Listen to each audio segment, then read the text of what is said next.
নমস্কার। ঠাকুরমা স্বামীজি গুরুদেবের শ্রীচরণে প্রণাম জানাই। তথ্যসূত্র শ্রী শ্রী সারদা দেবী।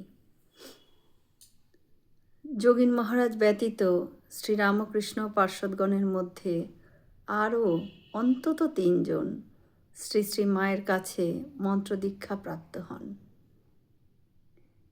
বৃন্দাবনে যোগীন মহারাজের দীক্ষার পরই মার কাছে উপস্থিত হয়েছিলেন শ্রী কালীপ্রসাদ অর্থাৎ স্বামী অভেদানন্দ মহারাজ।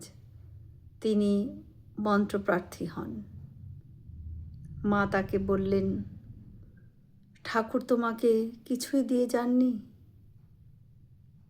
মার এই প্রশ্নের উত্তরে তিনি বলেন, ঠাকুর আমায় জীবে কিছু লিখে দিয়ে ধ্যান করতে বলেছিলেন,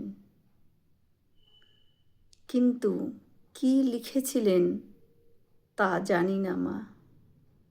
আমার যা কিছু অনুভূতি হয়েছে সবই ধ্যান করে হয়েছে মা।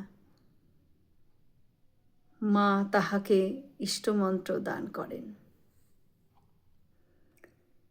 দক্ষিণেশ্বরে থাকতেই শ্রী সারদা প্রসন্নকে ঠাকুর শ্রী শ্রী মায়ের কাছে মন্ত্র লইতে বলিয়াছিলেন। সারদা প্রসন্ন অর্থাৎ ত্রিগুণাতীত পরবর্তী কোনো সময়ে মার কাছে মন্ত্রদীক্ষিত হন। জয়রামবাটিতে রাত্রিকালীন আহারের পর শ্রী শ্রী মা যখন শয়ন করতে যাইতেন, তখন একদিন এরকম একটি দর্শন হলো মায়ের। মা দেখেন কথামৃতকার শ্রীম মহেন্দ্রনাথ গুপ্ত ন্যাংটা বালক মূর্তিতে জয়রামবাটির অলি গলি ছুটিয়াছেন, আর ঠাকুর তাহাকে দেখিয়া বলিতেছেন, দাও দাও, একে দিয়ে দাও, একে দিয়ে দাও। শ্রীম তখন সস্ত্রীক জয়রামবাটিতে। ঠাকুর কি ছেলেকে কিছুই দিয়ে যাননি?